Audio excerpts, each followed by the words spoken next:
Chief marshal AP Singh, defence secretary Shri Rajesh Kumar Singh, DDR&D and chairman DRDO doctor Sameer V. Kamat, vice chief of army staff lieutenant general NS Raja Subramani, Shri Sanjiv Puri, president CII, Shri Baba Kalyani, founder president SIDM, Shri Chandrajit Banerjee, director general CII, industry leaders, young entrepreneurs, मेरे media के मित्रों, देवियों व सज्जनों, confederation of Indian industry यानी CII की summit में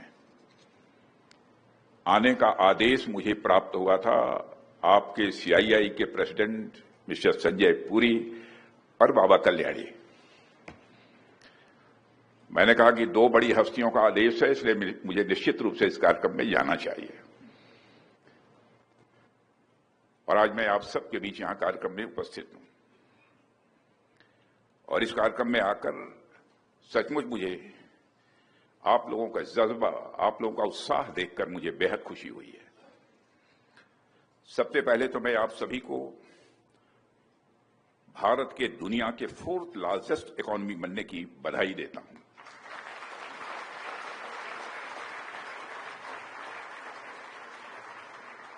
मुझे याद है कि पिछली बार जब मैं आप सभी के बीच आया था तब हमारी इकोनॉमी दुनिया में 5वें नंबर पर थी, पर आज जब मैं आपके बीच आया हूं तो मैं आप सभी को हमारी इकोनॉमी के 4थे नंबर की इकोनॉमी बनाने की बधाई दे रहा हूं। मुझे लगता है कि आगे कुछ कहने की कोई जरूरत नहीं है। अगली बार जब मैं आप सभी के बीच आऊं तो मैं नई बधाई के साथ आप सबके बीच आऊं, ऐसी मेरी बस कामना है, यही हमारी इच्छा है। और मैं कामना ही नहीं करता हूं बल्कि आप लोग ऐसा करके दिखाएंगे, ऐसा मेरा पक्का विश्वास है। इससे पहले भी मुझे कई बार आप सबके बीच आने का अवसर मिला है और हर बार जब मैं आपके बीच आता हूं तो आपकी एनर्जी और आपको देश को आगे ले जाने की आपकी डेडिकेशन देखकर सचमुच मैं केवल इंप्रेस ही नहीं होता हूं बल्कि मैं बहुत ही उत्साहित होता हूं। साथियों, CII सिर्फ एक ऑर्गेनाइजेशन नहीं है, यह वह पावर हाउस है जिसने भारत की इंडस्ट्रियल स्पिरिट को एक शेप दिया है, एक आकार दिया है। देश भर में लाखों इंटरप्राइजेज को जोड़ने, पॉलिसी फ्रेमवर्क को दिशा देने और ग्लोबल कॉम्पिटिटिवनेस बढ़ाने में CII की भूमिका बहुत ही इंपॉर्टेंट रही है। CII केवल बिजनेस को रिप्रेजेंट नहीं करता है बल्कि मैं मानता हूं कि एक विजन को रिप्रेजेंट करता है और वह विजन है India as a global manufacturing and innovation hub.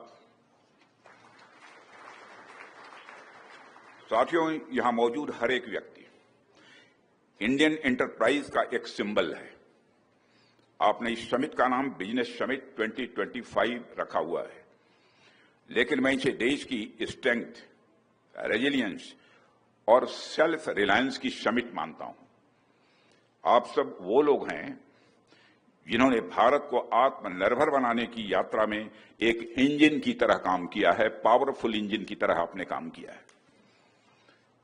साथियों, आपने इस समिट की थीम रखी है building trust and India first. मैं सबसे पहले इस थीम को चुनने के लिए CII को हार्दिक बधाई देता हूं। और यह थीम महज 4 शब्दों का है, लेकिन इसका अर्थ बहुत गहरा है और बहुत ही व्यापक है। यह एक ऐसा विषय है जिसकी बॉडी छोटी है लेकिन आत्मा बहुत विशाल है। साथियों, मैं अपनी बातचीत की शुरुआत इस थीम से ही करूंगा और आप सब तो जानते ही हैं कि ट्रस्ट बिल्डिंग करना एक बहुत ही महत्वपूर्ण बात हुआ करती है। और ट्रस्ट कोई टेक्निकल टर्म नहीं है बल्कि एक इमोशन है और एक ऐसा अनुभव है, एक ऐसा एक्सपीरियंस है जो हमारी पर्सनल लाइफ से शुरू होकर इंटरनेशनल रिलेशंस तक जाता है। यह ट्रस्ट ही है जो हमें इंसान बनाता है। फैमिली, सोसाइटी, इकोनॉमी और नेशन, हर लेवल पर ट्रस्ट ही है जो हमें जोड़ कर रखता है।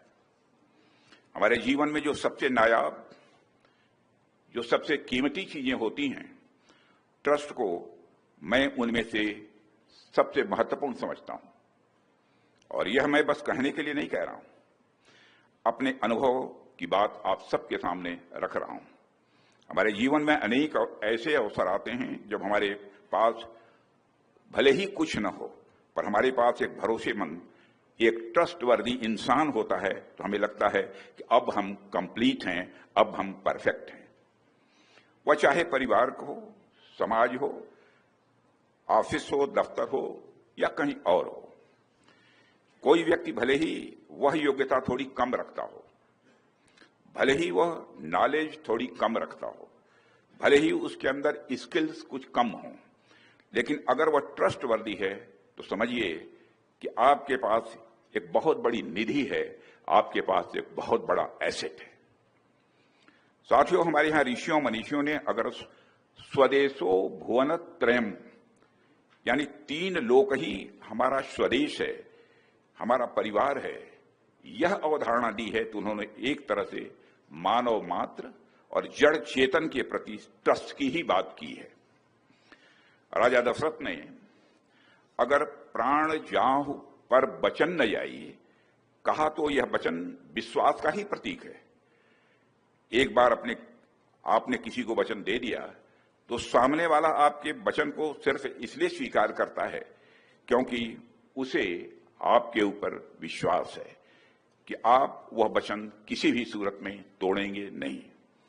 भारत ही क्यों, पूरी ह्यूमन सिविलाइजेशन, पूरी मानव सभ्यता के विकास की चर्चा करें तो ट्रस्ट आपको एक की कंपोनेंट के रूप में दिखाई देगा। प्रारंभ में जब गांवों का विकास हुआ, एग्रीकल्चर का विकास हुआ, शहरों का विकास हुआ, उद्योगों का विकास हुआ, तो ह्यूमन रिलेशंस के डायनेमिक्स पर ही आधारित था। बाद में नेशन स्टेट्स आए और उनके बीच भी नए नए प्रकार के रिश्ते बनते रहे, जिसका मूल आधार इंटरनेशनल ट्रस्ट ही था। पर आज के बदलते समय में हम देख रहे हैं कि आज के इंटरनेशनल सिनेरियो में कहीं न कहीं ट्रस्ट का वो महत्वपूर्ण फैक्टर घटता नजर आ रहा है। सेकेंड वर्ल्ड वॉर के बाद भले ही दुनिया 2 पोल्स में बंटी रही हो, लेकिन एक किस्म की स्टेबिलिटी फिर भी कहीं न कहीं थी, एक प्रेडिक्टेबिलिटी कहीं न कहीं थी। पर अब पिछले कुछ डिकेड्स में, खासकर 90 के डिकेड्स के बाद से इंटरनेशनल रिलेशंस में एक अलग तरह की फ्लूइडिटी आ गई है। एक तरफ तो राष्ट्रों के बीच के आपसी रिलेशंस टूट रहे हैं या कमजोर पड़ रहे हैं, तो दूसरी तरफ कुछ नए इक्वेशंस बनते हुए दिखाई दे रहे हैं। आज पूरे विश्व में एक अनसर्टेनिटी का माहौल नजर आ रहा है, जगह जगह कॉन्फ्लिक्ट्स चल रहे हैं। वैसे तो इसके कारण अनेक हो सकते हैं, पर आज की इंटरनेशनल अनसर्टेनिटी का जो फंडामेंटल कारण है वह है ट्रस्ट डेफिसिट, यानी विश्वास में कमी। साथियों, इसके ठीक विपरीत अगर हम अपने देश को देखें तो हमारी यह कोशिश रही है कि देश के भीतर अलग अलग क्षेत्रों में कम्युनिटीज और इकोनॉमिक सेगमेंट्स के बीच ट्रस्ट का एक मजबूत इन्वायरमेंट बने।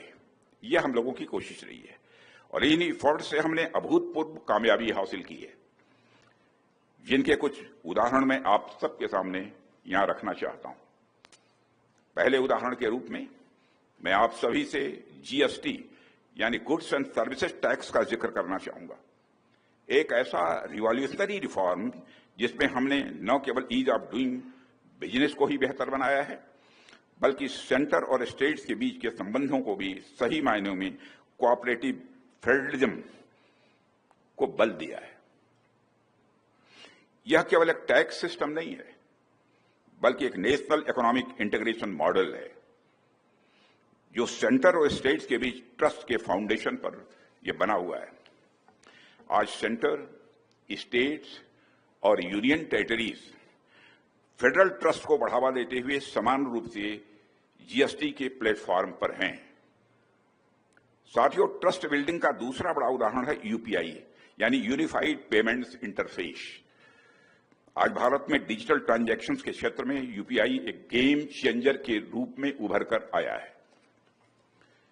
यह केवल टेक्नोलॉजिकल सक्सेस नहीं है, बल्कि एक बिहेवियरल ट्रांसफॉर्मेशन भी है, जहां आम नागरिक से लेकर बड़े कारोबारी तक एक ट्रांसपेरेंट और सिक्योर सिस्टम पर भरोसा कर रहे हैं। आज दुनिया के कई देश इस मॉडल को रिप्लिकेट करने की भी कोशिश कर रहे हैं। यह भारत के डिजिटल लीडरशिप का यह प्रमाण है। ऐसे कई उदाहरण हैं जहां हमने क्रॉस सेक्टोरल इंक्लूसिव ग्रोथ को न केवल प्रूफ किया है, बल्कि इसे पूरी दुनिया के सामने एक सस्टेनेबल मॉडल के रूप में प्रस्तुत भी किया है। इसी का परिणाम है कि आज जब वैश्विक स्तर पर इंस्टेबिलिटी और इकोनॉमिक स्लोडाउन जैसी सिचुएशन बनी है, तब भी हमारा और आपका यह भारत अपनी पूरी एनर्जी और सिनर्जी के साथ world fastest growing major economy बना हुआ है।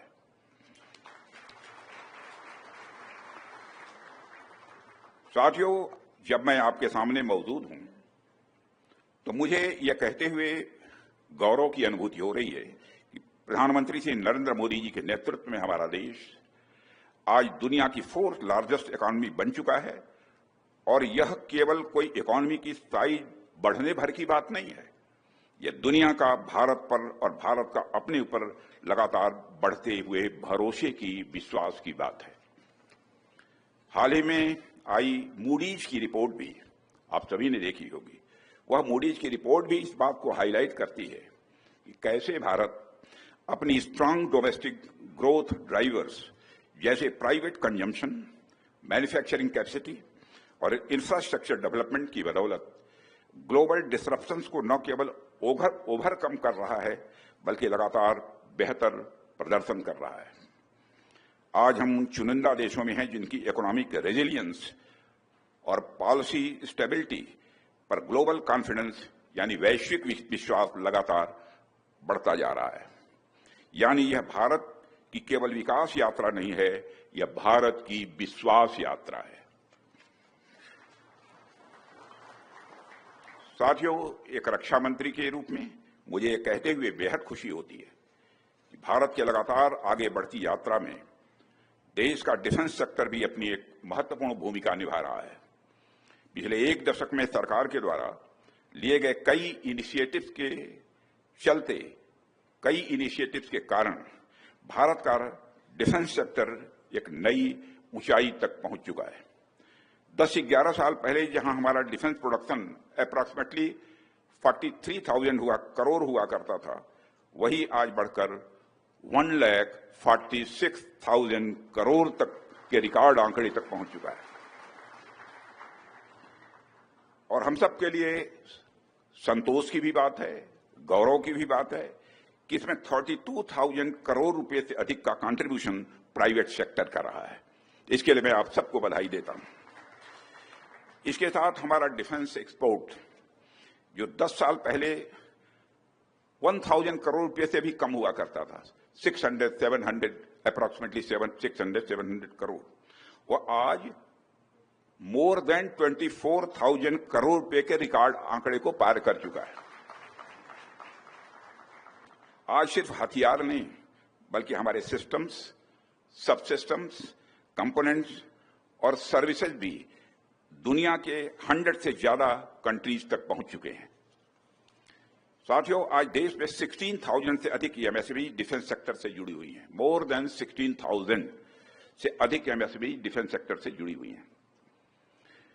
ये छोटी कंपनियां हमारी सप्लाई चेन की बैकबोन बन चुकी हैं और ये न केवल आत्मनिर्भरता की हमारी जर्नी को मजबूत कर रही हैं, बल्कि लाखों लोगों को रोजगार भी दे रही हैं।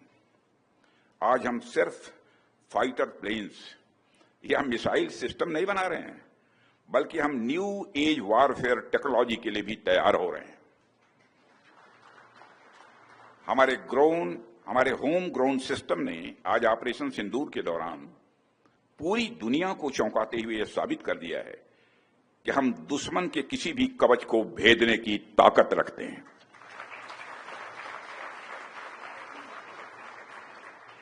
साथियों, आपने देखा कि किस तरह हमने पहले आतंकी ठिकानों को और उसके बाद दुश्मन के सैन्य अड्डों, एयर बेसेस को तबाह किया। एक बार हमारे फोर्स के जो यहां पर चीफ्स और दूसरे बैठे हैं उनका किया जाना चाहिए।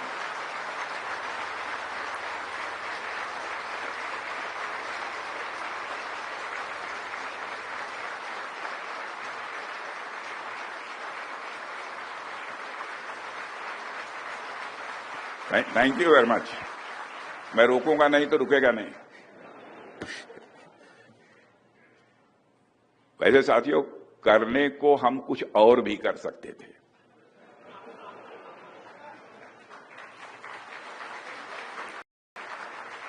परंतु शक्ति के साथ संयम भी चाहिए।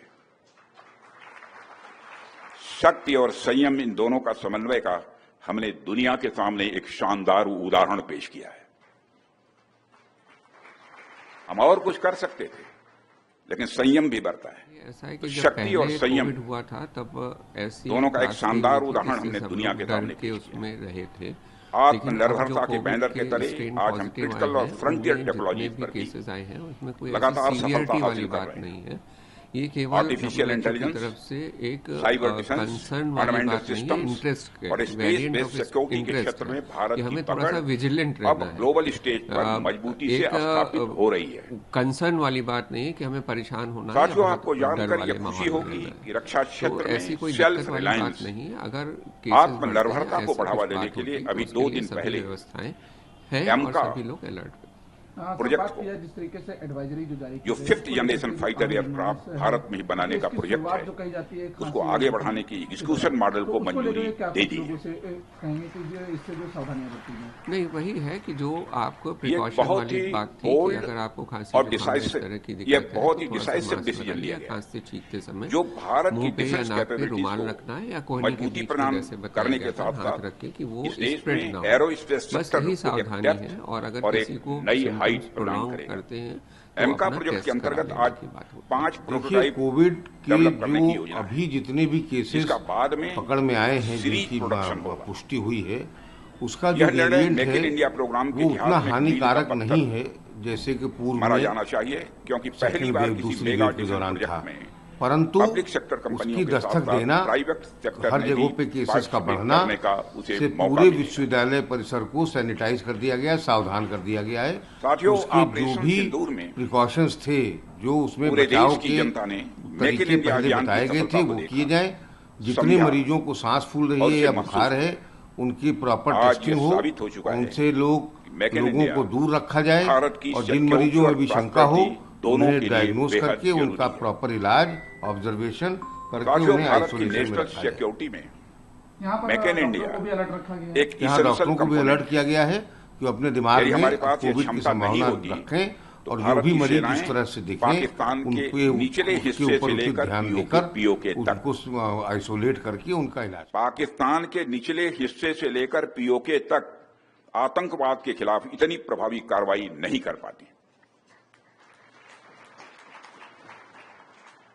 साथियों, आतंकवाद का कारोबार चलाना कास्ट इफेक्टिव नहीं है, बल्कि उसकी एक भारी कीमत अदा करनी पड़ सकती है।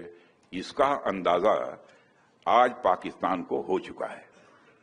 फिर से मैं दोहराना चाहूंगा, तो आतंकवाद का कारोबार चलाना कास्ट इफेक्टिव नहीं है, बल्कि उसकी एक भारी कीमत अदा करनी पड़ सकती है।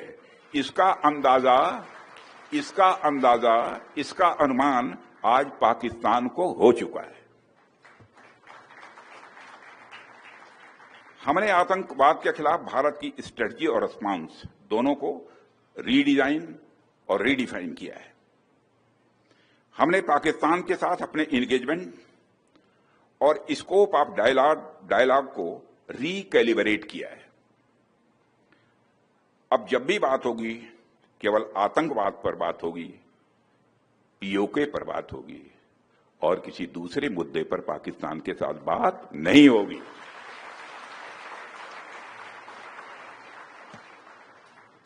वह दूसरा मुद्दा कौन हो सकता है जिस पर पाकिस्तान बात करना चाहेगा, वो आप जानते हैं। साथियों, मैं मानता हूं कि आज पाक ऑक्युपाइड कश्मीर के लोग हमारे अपने हैं। आप मानते हैं ना? पाक ऑक्युपाइड कश्मीर के लोग वो हमारे अपने हैं, हमारे परिवार के हिस्सा हैं। हम प्रधानमंत्री के श्री नरेंद्र मोदी जी की एक भारत श्रेष्ठ भारत के संकल्प के लिए पूरी तरह से प्रतिबद्ध हैं और हमें यह पूर्ण विश्वास है कि हमारे वो भाई जो आज हमसे भौगोलिक और राजनीतिक रूप से अलग हैं, वो भी अपने स्वाभिमान, आत्मा की आवाज और स्वेच्छा से भारत की मुख्य धारा में कभी न कभी जरूर वापस लौटेंगे। मैं जानता हूं वहां के अधिकांश लोग भारत के साथ एक जुड़ाव महसूस करते हैं। बड़ी संख्या है जो भारत के साथ जुड़ाव महसूस करती है पीओके में। कुछ गिने चुने ही हैं जिन्हें भटकाया गया है, गुमराह किया गया है। पीओके में रहने वाले हमारे इन भाइयों की स्थिति कुछ ऐसी ही है जैसे वीर योद्धा महाराणा प्रताप के छोटे भाई शक्ति सिंह की थी। मैं फिर से दोहराना चाहूंगा, पीओके में रहने वाले हमारे इन भाइयों की स्थिति कुछ ऐसी ही है जैसे वीर योद्धा महाराणा प्रताप के छोटे भाई शक्ति सिंह की थी। छोटे भाई शक्ति सिंह के अलग हो जाने पर भी बड़े भाई महाराणा प्रताप का विश्वास अपने छोटे भाई के प्रति बना रहता है और वह बड़े विश्वास के साथ कहते हैं कि तब कुपंथ को छोड़ सुपथ पर स्वयं चला आएगा, मेरा ही भाई है मुझसे दूर कहां जाएगा।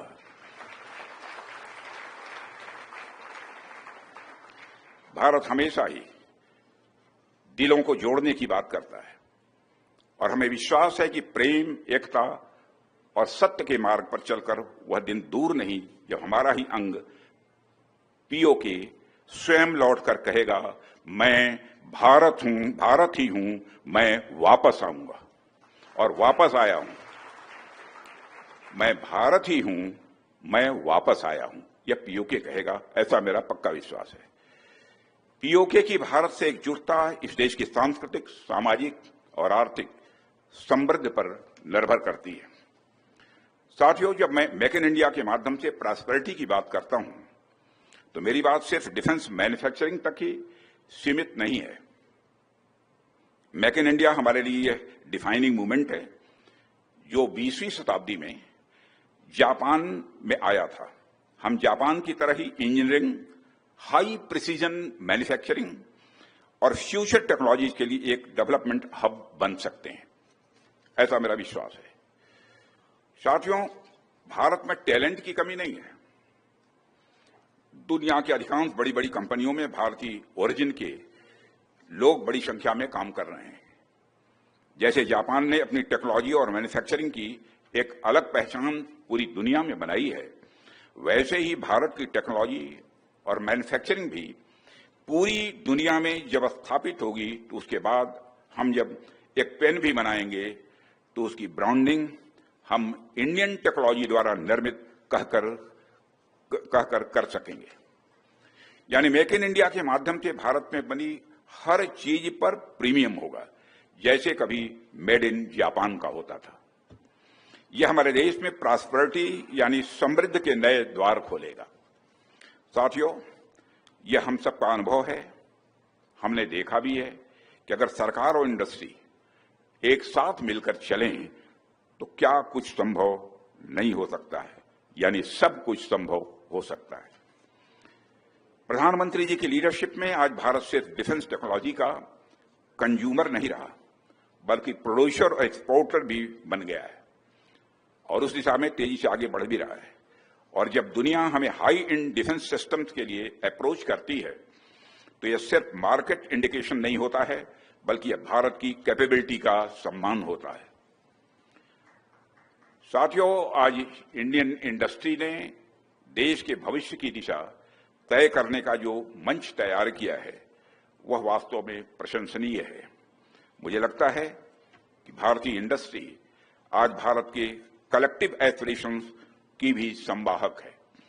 आज हम एक ऐसे पड़ाव पर खड़े हैं जहां गवर्नमेंट और इंडस्ट्री के कॉमन इफर्ट्स और सिनर्जी ही भारत को अगले डिकेड की वैश्विक महाशक्ति बना सकता है। साथियों, आज के समय में किसी राष्ट्र की शक्ति का मूल्यांकन केवल उसके इकोनॉमिक इंडेक्स जैसे जीडीपी, फॉरेन इन्वेस्टमेंट या एक्सपोर्ट के आंकड़ों से ही नहीं होता है। दुनिया अभी यह भी देखने लगी है कि कोई देश अपने नागरिकों और वैश्विक समुदाय में कितना भरोसा जगा सकता है। क्या उसके लिए अपने देश की संस्थाओं, उसकी नीति और उसकी दिशा पर विश्वास करते हैं? क्या अंतर्राष्ट्रीय मंच पर उस देश को स्टेबल, मैच्योर और रिस्पॉन्सिबल माना जाता है या नहीं? यही वह मापदंड है जो आज के युग में एक राष्ट्र को महान बनाता है। लेकिन साथियों, यह भरोसा अचानक नहीं होता है। यह किसी नारे, घोषणा पत्र या विज्ञापन से नहीं पैदा होता है। यह राष्ट्रीय सुरक्षा से जुड़ा होता है। अब जब किसी देश को यह आत्मविश्वास होता है कि वो अपने जियोपॉलिटिकल इंटरेस्ट को प्रोटेक्ट कर सकता है, अपने नागरिकों की सुरक्षा इंश्योर कर सकता है और भविष्य की अनसर्टेनिटीज के सामने स्थिर रह सकता है, तभी एक सच्चा टिकाऊ विश्वास जन्म लेता है। राष्ट्र का मनोबल तभी ऊंचा रहता है जब उसे पता हो कि उसका आज भी सुरक्षित है और आगे आने वाला कल भी सुरक्षित है। इन सबको देखते हुए साथियों, सरकार ने policy clarity, Indianisation, economic resilience और स्ट्रेटेजिक ऑटोनॉमी को प्रायोरिटी दी है। लेकिन इन एफर्ट्स की सफलता तभी इंश्योर हो सकती है जब आप सभी stakeholders, innovators, entrepreneurs, manufacturers इस नेशनल मिशन में पुरजोर भागीदार बने। आइए हम सभी मिलकर यह संकल्प लें, इंडिया फर्स्ट न केवल हमारा नारा हो बल्कि हमारी रणनीति और हमारी कार्य संस्कृति, हमारी वर्क कल्चर की यह आत्मा भी बने। साथियों, सीआईआई की यह गैदरिंग देश की इकोनॉमिक स्ट्रेंथ को रिप्रेजेंट करती है। मेरा मानना है कि अगर हमें भारत को 2047 तक एक पूर्णतया विकसित राष्ट्र बनाना है तो उसमें आपका एक बहुत ही महत्वपूर्ण रोल होगा। इसमें कहीं भी दो मत नहीं है, किसी भी प्रकार की कोई डिफरेंस ऑफ ओपिनियन नहीं है। आपका बहुत ही महत्वपूर्ण भूमिका आपकी रहने वाली है। साथियों, आज आवश्यकता है कि इंडियन इंडस्ट्री भी सरकार के साथ कदम से कदम मिलाकर एक ऐसे इकोनॉमिक डॉक्ट्रिन पर विचार करे जिसमें प्रोडक्शन के आम फैक्टर्स के साथ साथ national security, national interest, national goals और नेशनल स्ट्रेंथ का भी एक उचित स्थान रहे। आत्मनिर्भरता का हमारा नारा एक इकोनॉमिक पॉलिसी तो है ही, यह एक स्ट्रेटेजिक थिंकिंग भी है। साथियों, सीआईआई के इस महत्वपूर्ण मंच से आज मैं भारतीय इंडस्ट्री से अपील करता हूं कि कंपनी इंटरेस्ट तो स्वाभाविक है, किसी को देखना चाहिए, आप देख ही रहे हैं। नेशनल इंटरेस्ट भी आप देखते ही हैं, लेकिन अब आप नेशनल इंटरेस्ट पर जैसी परिस्थितियां हैं उस पर कुछ जरूरत से ज्यादा कुछ फोकस करने की जरूरत होगी। इसे अगर मैं दूसरी तरह से कहूं तो कंपनी इंटरेस्ट सिक्योर करना आपका कर्म है, तो नेशनल इंटरेस्ट सिक्योर करना आपका धर्म है।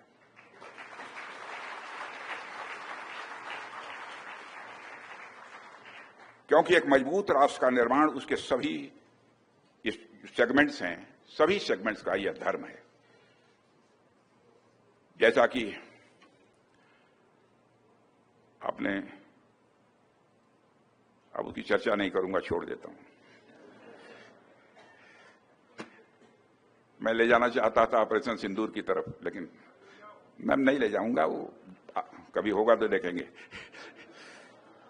साथियों, जैसा कि मैंने अभी कहा कि भारत एक तरफ आर्थिक सफलता की सीढ़ियों पर तेजी से बढ़ते हुए आज विश्व की चौथी सबसे बड़ी इकॉनमी बनकर उभरा है और जल्द ही यह तीसरी बड़ी इकॉनमी के रूप में नजर आएगा।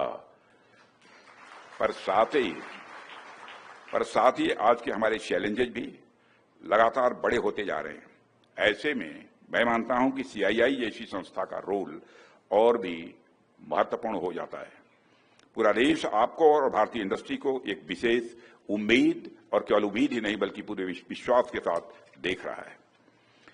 साथियों, मेरा मानना है कि सीआईआई इस विषय पर अपना ध्यान अनिवार्य रूप से दे भी रहा है। और मैं देख रहा था कि इस समिट में आप लोग national manufacturing mission, climate resilient agriculture, Jio politics of energy transition, AI ecosystem और सस्टेनेबल डेवलपमेंट और डिजिटल एज जैसे कई अलग अलग डायमेंशंस पर सेशंस भी आप आयोजित कर रहे हैं।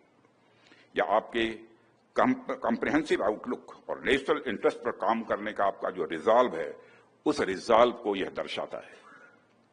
मैं आपके द्वारा आयोजित इस समिट की सफलता की कामना करता हूं और एक बार फिर से आप सबको अपनी हृदय से हार्दिक शुभकामनाएं देते हुए और इस कार्यक्रम में आमंत्रित करने के लिए आभार व्यक्त करते हुए अपना निवेदन समाप्त करता हूं।